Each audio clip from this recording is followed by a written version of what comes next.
하나님의 말씀 사무엘상 7장 12절 한 절만 보도록 하겠습니다. 사무엘상 7장 12절.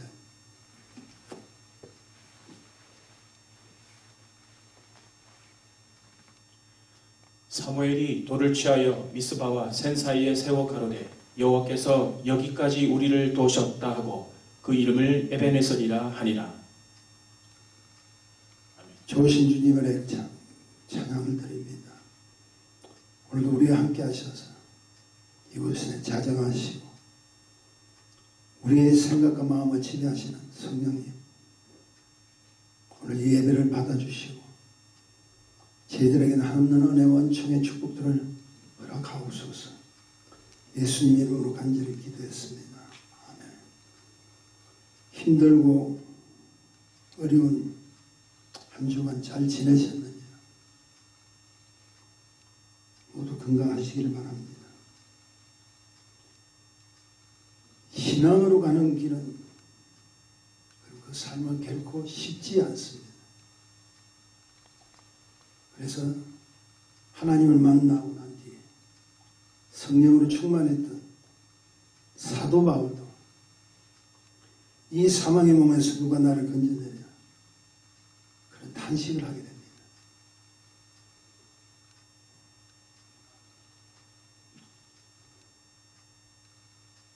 이런 탄식을 하고 이렇게 울부짖고 절규하는 그런 하나님의 백성들이 지금도 있다는 거죠. 근데 성령님의 절대적인 도움을 받지 아니하면 결코 하나님 앞에 기도할 수 없는 일을 너무나 잘 알기 때문에 나를 도와주소서, 나를 회복케 하소서. 때마다 하나님 앞에 부르시는 기도 속에 그런 절규가 나온다는 겁니다. 분명한 것은 그런 절규를 할 수 있는, 단식을 할 수 있는 자는 하나님을 믿는 믿음의 사람이라는 거죠. 영적 전쟁에서 우리가 살아가야 됩니다. 무엇보다 중요한 것은 나와 함께 하시는 성령님의 회복이 필요합니다. 그리고 그 회복을 통해서 성령의 충만함을 받아야 돼요. 내가 성령의 회복을 받고 성령의 충만을 받게 된다면 나 자신의 정체성을 알게 되죠. 내가 지금 왜 무엇을 해야 돼요? 왜 이렇게 해야 되나? 그 정체성을 확인하게 됩니다. 그리고 지금도 나를 부르시고 나를 축복해 주시기를 원하시는 그 성령님 누구이신가를 확신하게 된다. 여러분, 확인은 살펴보시는 거고 확신은 인정하고 믿는 겁니다. 내가 지금 이 자리에 와 있고 내가 오늘도 하나님 말씀을 청정하고 하나님 뜻대로 살기를 원하는 그런 자로서 확인이 된다면 이제부터는 확신을 가지고 하나님 기뻐하시는 영적 전쟁터에 뛰어들어야 된다. 오늘 보면 우리가 잘 아는 이스라엘의 마지막 사사요 지도자인 사무엘이 이방나라 블레셋의 침공을 지금 당하는 절대적인 위기 속에서 부르짖는 축복의 메시지입니다. 하나님의 은혜로 잃었던 땅을 다시 한번 회복하는 거예요. 그리고 자기 자신은 하나님의 자녀라고 하는 뚜렷한 확신을 가진 이스라엘의 성민이라는 그 사실을 기념하고 기억하기 위해서 돌 하나를 이렇게 세우는데 그 돌 하나를 세워서 오늘 성경에 보니까 여기까지 우리를 도우셨다 라는 뜻 안에 그 이름을 에벤에셀이라고 부르게 하셨다는 겁니다. 우리 많이 듣죠. 기도할 때도 에벤에셀의 하나님을 찾습니다. 그러므로 이 에베네스는 그분의 도우심이 아니면 그 어떤 것도 할 수 없는 우리 인생에 직접 개입하셔서 힘들고 지친 영혼 품어주시고 모나고 날카로운 자신을 깎아주십니다. 하나님께서 항상 함께 하셔서 상상할 수 없는 기적과 같은 일들을 펼치신다는 겁니다. 그래서 돌비를 세운 거예요. 돌 자체가 중요한 것이 아니라 그 돌을 세우기까지 하신 하나님의 준비하신 그 축복의 그 은혜에 너희도 개입하는 거예요. 너희 자신도 에베네셀의 하나님을 경험하는 거예요. 그냥 에베네셀의 하나님을 찬양합니다가 아니라 실제로 내가 너희를 도와주었잖아요. 내가 너희와 함께 하지 않았느냐. 그 사실을 너희가 직접 체험하는 거예요. 여러분 보십시오. 오늘도 우리가 영상으로 이렇게 예배를 드립니다만 우리가 누구 앞에 왔습니다. 전능하신 하나님 앞에 온 거예요. 오늘도 이곳 하나님의 성전에서 이미 하나님께서는 계획하시고 준비하시고 세우신 주님의 십자가가 있습니다. 이스라엘 백성들 너희는 성민이요 반드시 너희의 축복하리라고 하는 하나님의 확신을 에베네스라는 돌을 세우신 거지. 오늘 이 성전에도 당신의 말씀에 절대적인 순종하고 이 땅까지 내려오셔서 고통과 고난을 겪으시면서 흘리신 십자가의 그 사랑을 오늘도 이 성전에 세워졌다. 우리는 오늘 십자가 앞에 모인 거지 사람 앞에 모인 것이 아니라 우리는 오늘 십자가 그분이 흘리신 보혈 앞에 우리가 와서 다시 한번 에베네셀의 하나님의 축복이 무엇인가를 깨닫고 가지 않으면 안 된다는 사실을 보여주신다. 그래서 오늘 이 자리는 주님을 경험하는 자리. 오늘 이 자리는 지금까지 베푸신 그 모든 은혜를 주님 오시는 그날까지 경험해야 함을 요구하고 있다. 우린 교회에 들어서 물론 예배드리고 교제 나누고 때가 되면 식사도 하고 하겠지만 가장 중요한 것은 주님 만나는 것이에요. 오늘 이 성전은 이미 돌비가 세워졌어요. 에베네셀의 하나님의 그 축복을 기억하라는 돌비가 세워졌다. 그게 십자가죠. 우리의 인생은 여러분 잘 아시다시피 예기치 않는 고난을 닥치게 되죠. 그 고난은 여러분의 인생에, 저의 인생에 소리 없이 들어오잖아요. 악한 원수의 개입은 분열을 일으킵니다. 마지막 때 혼탁해집니다. 어렵습니다. 내 자신의 삶에 이 모양 저 모양에 개입해서 우리의 삶을 전부 분열케 합니다. 악한 원수, 악한 마귀의 역사의 특징이 뭔지 아세요? 조용히 들어요. 소리 없이 들어요. 그리고 소리 없이 자신들의 목적을 이루기를 원합니다. 여러분, 대표적인 예가 신천지죠. 들어와서 바로 행동하지 않습니다. 최소한 2년, 3년 동안 그대로 있어요. 절대 내세우지 않습니다.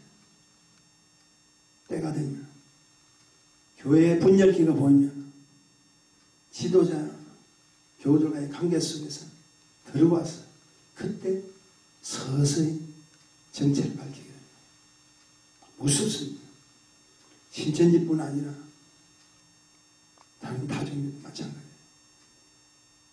그런 혼탁한 시대에 사는데 우리가 할 일은 무엇이라고 생각하세요? 말씀 안에서 믿음의 견고한 성을 쌓지 않으면 안 된다. 그냥 아멘으로 끝나는 것이 아니라 말씀의 성취는 내가 직접 그 말씀대로 살아가는 거예요. 그 말씀의 축복은 열매는 내 하나님의 자녀로서 행함을 통해서 주신다는 거예요. 아무리 에베네셀의 은혜를 우리가 기억한다 해도 믿음과 신앙의 발걸음을 옮기지 않으면 안 되잖아요.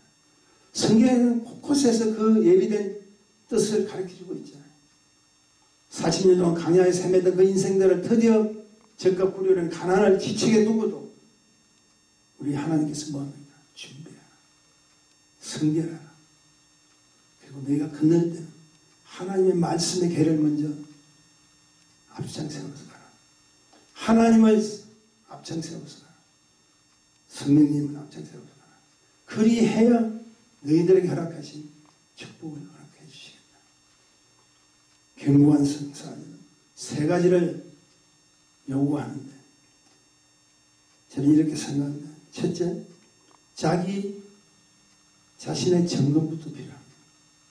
저는 이 말을 참 많이 제목을 삼고 말씀을 드립니다. 결국은 내가 안 되면, 내가 바로 쓰지 않으면, 내가 주님 기뻐하시는 자로 변치 않으면 그 어떤 축복이 깔려있어 내 것이 될 수 없다는 거 여러분 아시잖아요. 시편 기자 다윗은 이렇게 이야기하고 있습니다. 시편 139편 23절에 보니까 하나님의 나를 살피사 내 마음을 아시며 나를 시험하사 내 뜻을 아옵소서. 여기서 보아야 할 것은 자신의 점검에 필요한 자는 사실은 내가 아닙니다. 잘 아셔야 돼요. 하나님이세요. 하나님이 요구하고 계시다. 하나님이요. 나를 살피다. 저와 여러분은 스스로 살필 수 있는 능력이 없어요. 제가 죄인인 줄 몰라요. 나에게 지금 닥친 어떤 문제가 되는지도 몰라요. 근데 하나님 아신다.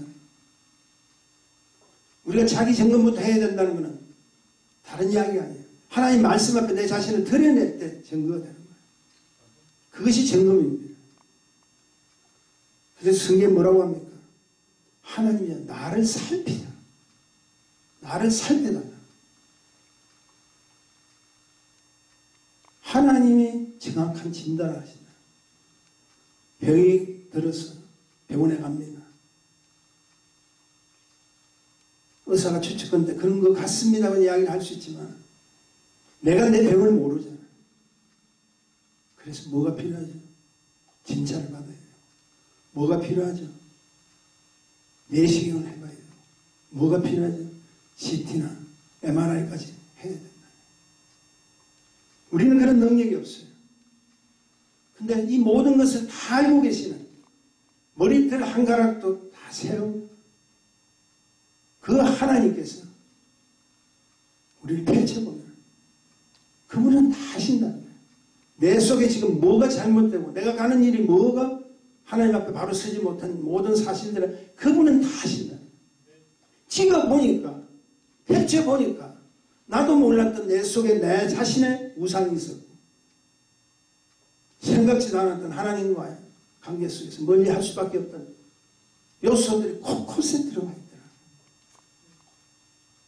펼쳐보니까 우리는 몰라요. 그래서 저는 기도를 합니다. 하나님, 제가 알게 모르게 지었던 죄가 있다면 용서해라. 근데 그분은 다 하신다는 거예요. 여기서 자기 점검이 필요하다는 것은 뭘 이야기해요? 내가 하나님 앞에 펼쳐드려야 돼요. 나는 할 수 없으니까 당신께서 역사해 주셔야 됩니다.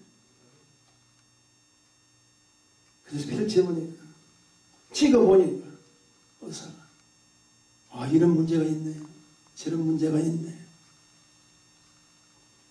이것은 하나님 안에서 찍어야 된다. 무엇을 찍을 수 있나요? 하나님 안에서의 말씀 속에서 찍어야 된다. 자신을 비추어봐야 된다. 내가 이래서 잘못했다. 그게 자기 점검입니다. 두 번째로 견고한 성을 쌓기로 오는 축복은 순종의 결단입니다. 기억하십시오. 하나님이 다 이루신 에베네셀의 축복은 내 뜻이 요구되는 것이 아니었잖아요. 그분의 뜻에 따르는 것만이 요구가 된다는 거예요. 베드로가 물 위에 주님 따라서 뛰어든 것도 그리고 아직 제자가 되지 못했을 때 그분의 명령에 그물을 던진 것. 전적으로 믿음으로 순종했던 결단에서 출발된 거예요. 순종이라는 것은 어떤 논리적이나 연구하고 깊이 따지는 것이 아닙니다. 순종은 말씀에 자기 자신을 맡겨버리는 거예요. 생각나죠? 베드로의 생애 가운데서 가장 위대했던 때가 언제인 줄 아세요? 물론 그야 사도로서 성령 세례를 받고 사도로서 열심히 사역하고 결국 순교까지 했지만 제가 생각할 때 가장 베드로가 위대하게 하나님 앞에 설 수 있었고 하나님의 종으로서 사용될 수 있었던 유일한 행동 한마디가 있어요. 베드로가 직접 했던 말이 있어요. 그 말이 뭔지 아세요? 주님께서 배오른편에 그물을 던지라 했을 때 베드로가 한 말, 말씀에 의지하여 던지겠나이다. 이 한마디가 베드로를 기적의 주인공, 하나님의 뜻에 순응하여 하나님이 기뻐하시는 축복자로 쓰임받았던 사실입니다. 말씀에 의지. 오늘도 우리는 말씀에 의지해서 살고 계세요. 말씀에 의지해서 하나님께서 주신 축복대로 우리는 진행하고 있습니다. 말씀 얼마나 귀한 축복입니다. 다른 건 다 논리적으로 따질 필요 없어요. 오늘도 이 자리에 오셔서 하나님 계획 속에서 준비된 하나님 백성이라면 주신 말씀에 의해서 나아가기를 원합니다. 그게 순종이에요. 그게 축복이라는 거예요. 세 번째는 믿음의 역사가 일어나야 됩니다. 하나님과의 관계 속에서 일어난 축복의 근거는 전적으로 그분께 맡기는 거죠. 맡긴다는 것은 여러분 잘 알다시피 내 자신을 송두리째 내어드리는 거예요. 저분은 참 믿음이 있다. 저분은 믿음이 강하다. 외치는 답으로 끝나는 것이 아니라 나를 사용하소서. 내 자신의 모든 인생을 주님 앞에 맡기겠습니다. 맡을 수 있는 그분 앞에 내어드리는 것이 믿음이에요. 우리가 잘 아는 에스겔서 36장 26절에 보면 이런 말씀이 있어요. 또 새 영을 너희 속에 두고 새 마음을 너희에게 주되 너희 육신에서 굳은 마음을 취하고 부드러운 마음을 줄 것이며라고 나오고 있습니다. 다시 말해서 이 말씀은 내 속에 계신 그분이 역사할 때, 그분이 인도할 때, 그분이 나를 타치할 때 굳었던 마음에서 신령한 부드러움의 마음을 통해서 하나님의 은혜가 차고 나온다. 우리가 믿음의 역사는 큰 소리 외치는 것만이 아닙니다. 내 마음을 주님 앞에 드립니다. 그분이 역사해 줍니다. 그러므로 믿음의 역사는 나의 자신의 것으로 채운 것으로 버리고 전적으로 에베네셀의 그 하나님 그분에게 나의 모든 것을 맡겨서 내가 가는 게 아니라 그분이 원하는 대로 쓰임받아야 됩니다. 그분이 기뻐하시는 대로 쓰임받아야 됩니다. 동의하시면 아멘 하십시오. 그런데 이 세 가지 지금 우리가 뭘 다뤘죠? 자기 점검 그리고 순종의 결단 믿음의 역사는 오직 한 길입니다. 자신의 것을 내려놓음으로 전능하신 그분의 것으로 채워질 때 자기 점검, 순종의 결단, 믿음의 역사 그리고 거룩하고도 신령한 열매로 수확된다는 걸 아셔야 됩니다. 제가 아무리 말씀을 드렸다 할지라도 여러분이 그 말씀을 받아들일 수 있는 부드러운 지경이 되지 않나 어떻게 씨가 뿌려지겠습니까? 어떻게 말씀의 씨가 뿌려지겠습니까? 오늘도 논리적으로 따지기를 원하고 내 생각의 마음으로 다가버린다. 결국 하나님께서는 축복해 주실 수가 없다는 거예요. 모든 것이 내 자신을 통해 우리 흔히 이런 말씀 잘 알죠? 발효라는 말 잘 합니다. 숙성이라는 말 우리가 많이 쓰죠. 근데 발효 숙성은 반드시 필요에 따라 사용되지 않으면 곰팡이로 끝나버립니다. 저 어릴 때 직접 그렇게 만들고 장담 거고 된장 담그고 하는 그런 것은 옆에서 호기심이 많아서 항상 보았는데, 말이든 간장 만들 때 반드시 들어간 메주가 필요하죠. 그 메주 말리는 것은 뭐라고 이야기합니까? 뜬다라고 이야기해요. 뜬다. 메주 뜬다. 근데 뜨면 뭐합니까? 사용해야지. 만약에 사용하지 않는다면 결국 메주 자체는 썩은 곰팡이가 끝나버립니다. 그런데 그 썩은 곰팡이가 되어가는 메주가 장담하는데 사용을 하게 된다면 없어서는 안 될 기가 막힌 발효식품으로 맛을 낼 수 있잖아요. 하나님이 원하시는 일꾼을 쓰임 받으려고 하는데 내가 먼저 죽지 않으면 성도의 가치 있는 맛을 낼 수가 없어요.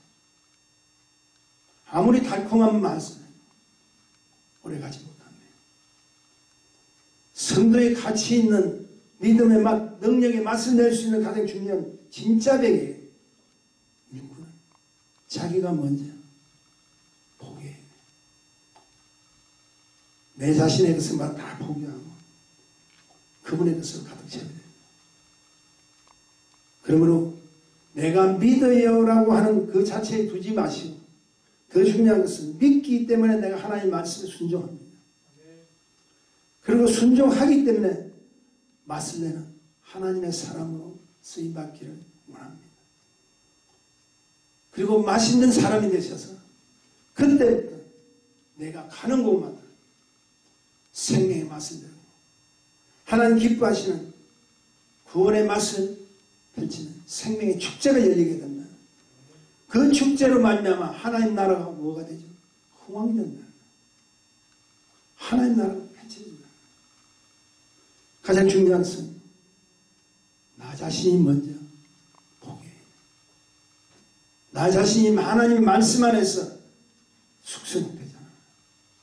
성숙한 믿음의 축복을 가질 수가 없습니다. 신약 성경에 사도 바울의 고백에 있죠. 에베소서 4장 1절의 말씀이 생각납니다. 그러므로 주 안에서 같이 내가 너희를 권하노니 너희가 부르심을 입은 부름에 합당하게 행하여 기억합니다. 저와 여러분은 주님 안에 이미 갇혀버린 자예요. 주님의 사랑에 갇혀버렸고 주님의 은혜에 갇혀버렸고 주님의 축복권에 갇혀버렸단 말이에요. 이것은 내 안에 주님이, 주님 안에 내가 하나 된 자의 고백입니다. 그러면 우리가 주님 따라 영광을 위해서 수고하는 것은 결국 부담이 되어서는 안 돼요. 결국 무거운 짐이 되어서는 안 된다는 거예요. 오히려 하나님의 영광을 위해서 사용되어야 축복의 근거가 되어야 된다. 내 자신의 삶이 오늘도 포기하고 주님의 영광을 드릴 수 있는 축복의 사람으로 바뀌어진다면 그것은 당신이 축복의 근거가 되는 거지. 그 자체가 내가 하나님 앞에 헌신하고 쓰임받는 이 자체가 왜 부담이 될 수 있느냐. 주님께서 허락해 준 축복의 근거가 된다면 여러분의 삶의 뒤에가 뭐가 있죠? 따라오는 하늘의 열매들이 있다는 거예요. 오늘 아침에 좀 일찍 일어나서 제가 산책을 이렇게 합니다. 우리 교우들 위해서 일일이 이름 하나하나 다 부르면서 제가 기도를 하죠. 얼마나 감사하지만 우리 자신이 어떠했던 사람입니다. 과거에 무엇을 했던 사람입니다. 하나님께서는 저와 여러분을 사용하여서 감히 생각지도 할 수 없었던 중국이나 인도, 몽골 오늘도 그곳에서 하나님의 백성을 쓰임받고 있는 그들이 자라는 사실을 생각만 하면 가슴이 울컥합니다. 마음이 저려오더라고요. 하나님께서 우리에게 주신 축복이 이렇게 많아. 내가 부담되고 힘들었던 것도 나를 축복의 근거로 삼아 주시려고 지금 이 시대 얼마나 어렵고 힘듭니까? 그러나 이 시대를 통해서 저와 여러분을 축복의 근거로 사용하시려고 하나님께서 오늘 말씀을 주시는 거라고 생각합니다. 얼마나 감사하냐. 우리가 하나님의 허락같이 말씀 속에서 은혜를 받지 못하고 그분의 능력을 받지 못했다면 어찌 감히 이방 나라에 가서 하나님 말씀을 증거할 수 있겠느냐.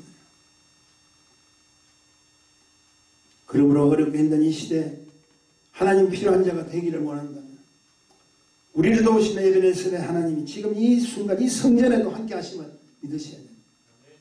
우리는 오늘 하나님의 은혜를 받으러 하나님 주신 축복의 근거가 되기 위해서 이 자리에 왔다.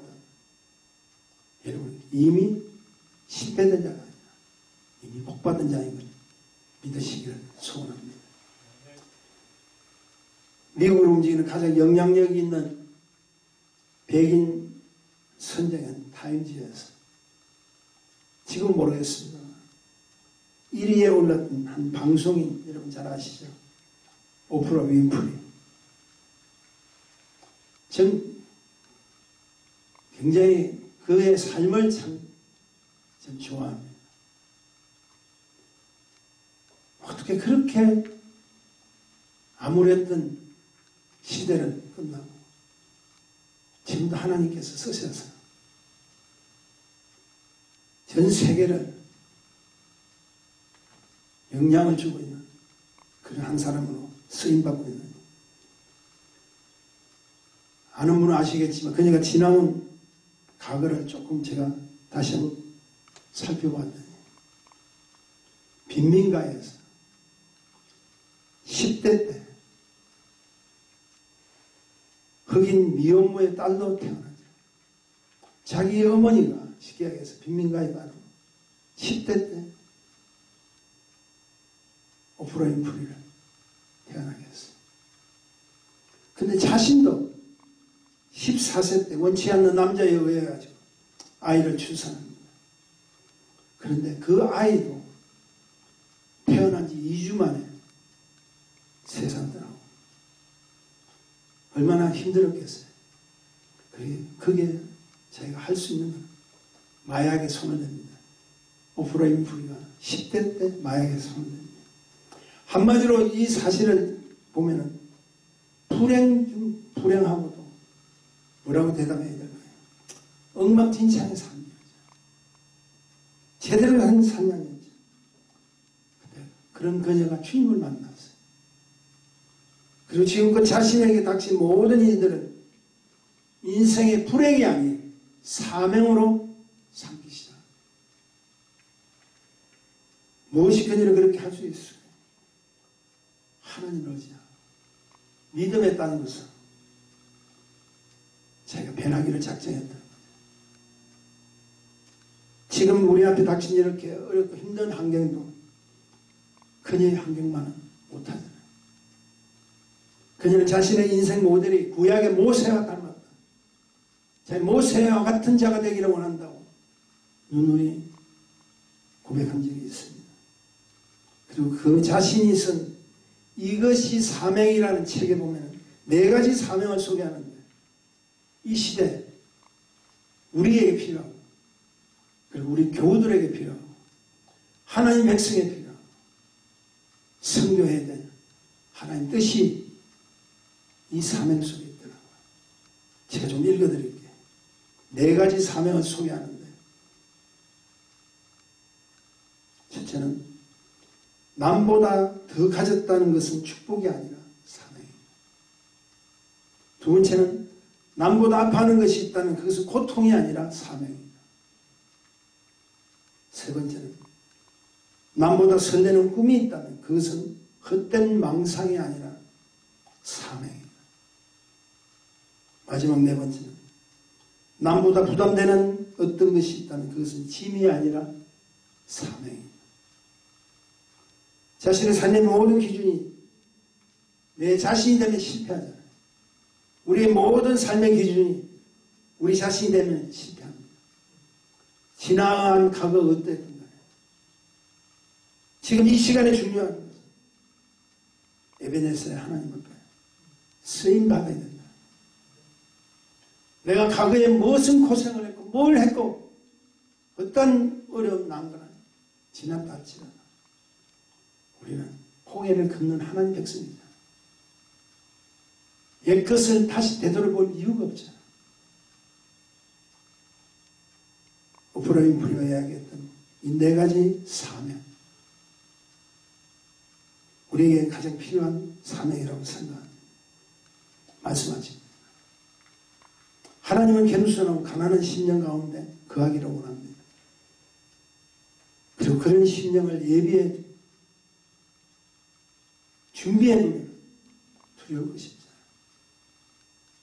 지금 이 시대가 상황이 어려워도 우리 가운데 계신 하나님 믿고 우리가 기뻐하고 절경히 준비하는 하나님께서 우리를 통해서 영광을 받아주시지 않겠습니다.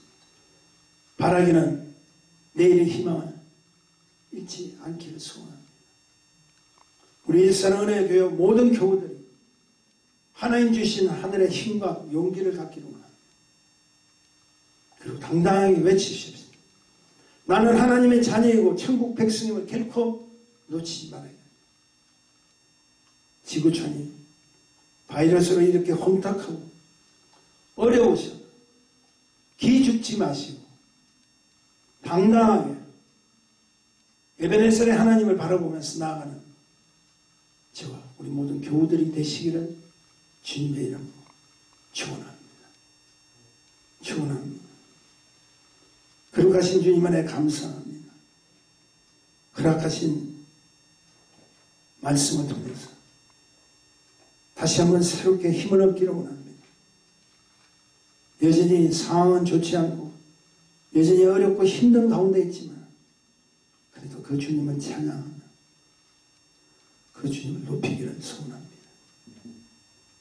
우리 한 사람 한 사람 에베네셀의 하나님께서 함께 하시는 그 축복을 기대하며 당당하게 이 어렵고 고된 환난을 통과하기를 소원합니다.